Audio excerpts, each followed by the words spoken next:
Bagaimana kabarnya anak-anak soli dan solihah hari ini? Semoga semuanya dalam keadaan yang sehat serta dalam lindungan Allah ya. Alhamdulillah kita bisa berjumpa kembali melalui video pembelajaran. Apa kalian sudah siap untuk belajar online anak-anak soli dan solihah? Kita awali dengan membaca basmalah ya. Bismillah. Semoga Allah memudahkan kita untuk menyerap informasi dari video pembelajaran ini. Mari kita mulai pembelajaran kita. Hari ini kita akan belajar pada tema 4C, yaitu peduli terhadap makhluk hidup. Di subtema 1, yaitu hewan dan tumbuhan di lingkungan rumahku. Dan materi yang akan kita pelajari yaitu tentang kondisi geografis di Indonesia.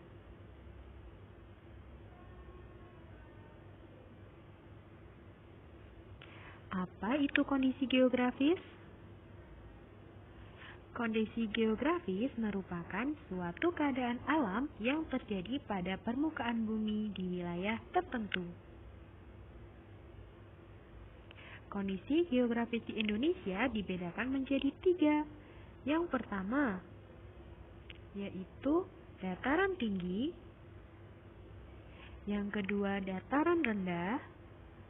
Dan yang ketiga, yaitu pantai. Dataran tinggi. Dataran tinggi merupakan wilayah yang terdiri atas pegunungan yang memanjang dan juga bisa terdiri atas perbukitan. Dataran tinggi biasanya memiliki udara yang relatif sejuk, tanah yang subur, dan curah hujan yang tinggi. Contoh dataran tinggi di Jawa Timur adalah dataran tinggi di Malang dan dataran tinggi Tengger. Daerah dataran tinggi biasanya dijadikan sebagai daerah tangkapan air hujan. Selain dapat memenuhi kebutuhan air tanah di wilayah sekitar, daerah tangkapan air hujan juga dapat mencegah terjadinya banjir pada dataran rendah. Maka di dataran tinggi biasanya ditumbuhi pepohonan besar dengan kondisi hutan yang masih terjaga. Sehingga dataran tinggi dapat memiliki beberapa manfaat. Di antaranya yang pertama, sebagai tempat untuk usaha perkebunan dan pertanian. Serta bisa juga sebagai tempat peternakan, objek wisata, serta suaka margasatwa dan cagar alam. Karena di dataran tinggi biasanya ditumbuhi pepohonan besar dengan kondisi hutan yang masih terjaga, maka dapat dimanfaatkan sebagai suaka margasatwa dan cagar alam. Pola pemukiman penduduk di dataran tinggi biasanya menyebar mengikuti lereng dan berpusat pada daerah yang mempunyai lahan subur dan relatif datar. Jika kamu pernah berkunjung ke daerah pegunungan yang dingin, maka akan kamu jumpai bentuk rumah yang berbeda dengan daerah pantai. Karena suhu yang dingin dan intensitas matahari sedikit menyebabkan rumah di daerah dataran tinggi berventilasi sedikit serta atapnya terbuat dari seng. Ventilasi yang sedikit mengakibatkan udara dingin tidak masuk ke dalam rumah. Dan atapnya terbuat dari seng agar panas matahari yang diterima dapat disimpan sehingga dapat menghangatkan bagian dalamnya.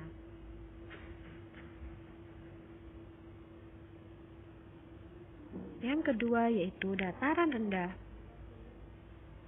Dataran rendah merupakan daerah datar memiliki ketinggian hampir sama. Ketinggiannya sekitar 0 sampai 200 meter di atas permukaan laut. Kondisi lahan di daerah dataran rendah sangat bergantung dengan musim.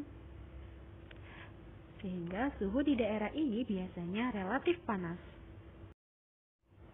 Daerah di dataran rendah cocok dijadikan wilayah pertanian, perkebunan, peternakan, kegiatan industri, dan sentra-sentra bisnis lainnya. Karena lokasinya yang datar menyebabkan pengembangan daerah dapat dilakukan dengan leluasa, seperti pembangunan jalan raya, dan jalan tol, serta kelengkapan sarana transportasi ini telah mendorong daerah dataran rendah menjadi pusat kegiatan penduduk. Sehingga mata pencaharian penduduk di dataran rendah biasanya sebagai petani, pedagang, pegawai kantor, dan pabrik. Nah, contoh wilayah dataran rendah di Jawa Timur yaitu Sidoarjo dan Surabaya. Yang ketiga yaitu pantai. Pantai adalah bagian dataran yang berhimpitan dengan laut. Suhu di daerah pantai biasanya juga relatif panas. Contoh pantai di Jawa Timur yaitu Pantai Kenjeran dan Pantai Delegan. Mata pencarian penduduk di daerah pantai biasanya sebagai nelayan dan petani garam. Nah, beberapa tanaman yang dapat hidup atau tumbuh di daerah pantai yaitu yang pertama adalah tumbuhan bakau. Tumbuhan bakau adalah nama sekelompok tumbuhan yang memiliki ciri-ciri yaitu akar tunjang yang besar dan berkayu, pucuk yang tertutup daun penumpu yang meruncing, serta berkecambah dan berakar ketika masih di pohon. Manfaat tumbuhan bakau di pantai yaitu mencegah erosi dan abrasi pantai akibat air laut, serta sebagai tempat hidup dan sumber makanan dari beberapa satwa.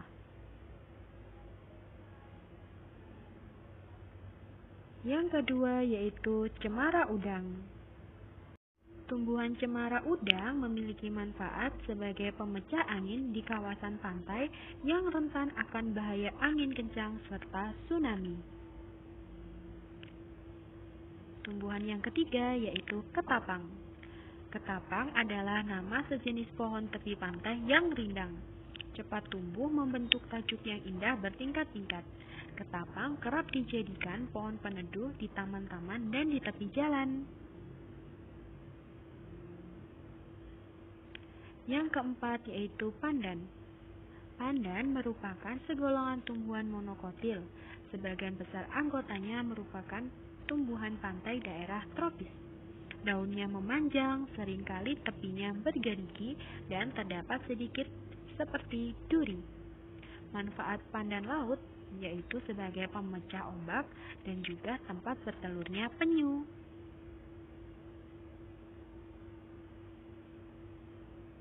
Tumbuhan yang kelima yaitu pohon kelapa.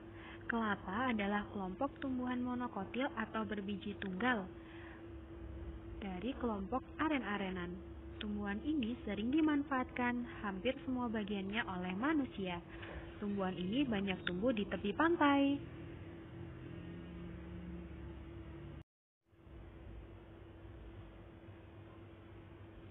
Kondisi alam yang berbeda mempengaruhi jenis tumbuhan dan hewan yang hidup di sekitar wilayah tersebut.